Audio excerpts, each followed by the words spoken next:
Good morning. It is the morning after the 500k over 2 days, and I'm injured.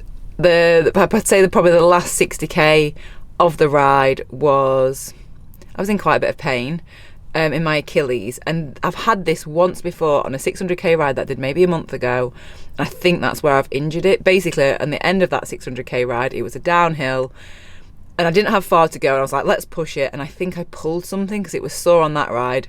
Anyway, it's been kind of okay ever since. It's just been like a little niggle, and then the end of that 500k yesterday, it was quite painful. Got back, looked at it, and it's bruised. So I'm here this morning to see my good friend, magician, like just himself, Phil Burt. So Phil Burt was physio and bike fitter for Team Sky, British Cycling. There's nothing, he basically wrote the book on bike fit. He is just phenomenal. And I was going to come and see him today anyway, and so I thought I'd just bring you along in case any of you have had any Achilles pain on rides. So let's see what he has to say. I trust him with my life. He's just, honestly so good. So let's see what he's got to say and what I can do about my pain. Both hills in exactly the same place. In that stupidly long distances that you're doing at the moment, your foot in the end sort of gives up a little bit, and it will sink into a lot of dorsiflexion and then heel drop in the pedal stroke. Some people experience this where they go up really steep climbs. You tend to find if you're seated, you start to really drive, the back of the leg extends more, and then the heel drops because basically the force being applied to it can't. Yeah. Imagine basically leg pressing with only your foot on this bit, and it can disappear behind the edge of the leg press. That's sort of what happens. And what's happened is the tendon around the paratendon, which is a sheath that surrounds your Achilles tendon, is red, which means it's inflamed at the moment, and it's reacting to that excessive load by producing fluid, and therefore it's swollen. So the most important thing with that is it's trying to adapt to the force or the load that's been placed upon it, right? But what you want to do with that is get rid of that swelling as quickly as you can. So using anti-inflammatory sensibly, icing directly to it. It's a really easy place to ice. And what we're going to do today is mobilize that fluid. So by massaging it gently, not a horrible massage, it's more about freeing up, moving intercellular fluid around, and then you're going to ice it straight afterwards today and really help take that down. I think when you have these type of things, you don't want them to be going out and doing even more cycling on top of it. It starts to get a problem. Your function's fine. You can do a heel raise, which is fine. In other words, you can go up onto your toes. So your Achilles tendon's functioning fine. It hasn't got any pain inside there. But what we don't want is that fluid hanging around and sticking to the tendon and starting to sort of keep it in place. Function. Yeah. In cycling, we haven't got those eccentric forces, but when you see people going to these very long distances, that heel drop can really, that excessive heel drop can cause these issues. Okay. But if we address that and then maybe think about ways we can tweak some things about your foot within the shoe for those long events, we'll have a look at that. Keep icing it. Keep the cycling, as we said, at an hour. Yeah. Okay, so it's helping mobilise fluid, but not putting excessive strain through it. Yeah. And then we know it happens now. I think it'd be, if we had a video on you at the whole ride, I think we'd see your excessive heel drop towards there. And as you said, it's the leg that you push off with all the time. So that gives us enough sort of rationale of why this leg, not this leg. Yeah. Yeah.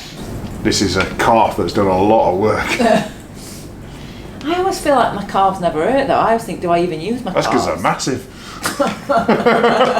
They are Popeye calves. Look at you. To be fair, your calves are nearly big as your quads. I don't mean to be offensive, but they're big and strong. You'll never feel they're massive because they're so capable of taking up the work. You're obviously a big guy, but you haven't seen me in shorts, really, have you? No. Apparently have quite slender calves. Oh dear. And I was walking to the food hall, and he said, "Oh, Phil, you've got such slender calves." And everyone heard this, and then they kept saying, "Phil, your calves are so slender." It should feel a bit easier. How have you done that? Bloody good, that's what. You are good. Yeah, that does feel better.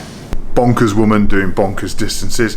Your body's started to give up a little bit and complain over that amount of distance. It's nothing to do with your position or anything like that. It's just or your bike or equipment.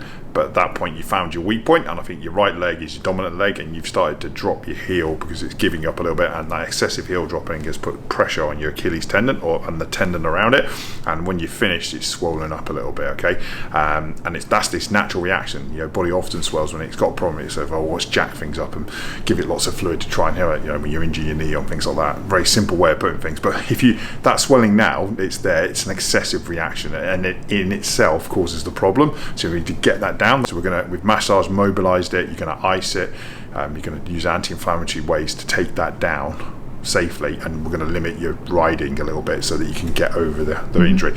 And then next week we'll put back in and we'll look at some clever ways of maybe supporting your foot better in those last, say, 100Ks of the racing, all right? Phil is literally the best. Honestly, he's massaged that. I feel it feels so much better already, so I'm going to ice it over the next few days, and then I will film another like updated video in a week or so, just showing you like how I'm getting on. And it's weird, I think in the past when I've had like an injury or like something like niggly, I mean, this is quite painful to be fair, but I always used to really stress about it. And I can honestly say, since seeing Phil, I don't really worry about it, because I know that he'll sort it out, and I know that he's the best person. This is not like an ad, or it's not sponsor or anything like that at all. He's just become a really good friend, and I really value his incredible advice and opinion on stuff, and I will do exactly what he tells me. So I'm going to go now. He told me to buy Petit Pois because they're smaller and they'll fit around the ankle better. So it's about solving that problem, figuring out what I can do to help it so it doesn't happen on other longer rides.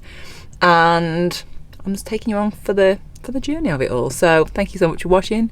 Thanks again to Master Magician Phil, and I'll catch up with you next week to see how I get on with it. See you soon. When I came in, he went, "Oh my God, you've got some really bad bruises on the back of your leg." And I was like, "Oh my God, have I?" And he's like, "Is it bruises or is it muck?" I did shower last night, and then he's like, "We'll find out." So he gets his wipe, and he's like, "Oh yeah, it's just muck." So sorry about that, Phil. You're a good one.